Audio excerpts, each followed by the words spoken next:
Welcome to the first episode of Animation Basics. Today we are going to prepare an artwork for animation using Photoshop. To get started, let's understand how the selection tools work, beginning with the Lasso tool. To use the Lasso tool, you just need to click and drag around the object you want to select, and when you release the mouse button, it will join the first part with the last part. You can also hold Shift to add more parts to the selection, or hold Alt to delete some part of selection. The Polygonal Lasso tool works in a similar way, but instead of clicking and dragging, you will just click to create points. When it's done, you just need to hold Ctrl and click to make the selection. After selecting, you just need to right-click, New Layer via Copy.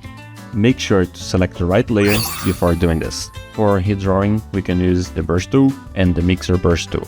The Brush tool is great for making quick details and line art. Mixer Brush tool, on the other hand, is perfect for blending colors and expanding parts which don't have line art. Just don't forget to click on these icons to make the brush clean. And that's it. Thank you very much for watching. I hope this helped you some way, and subscribe for more videos like this.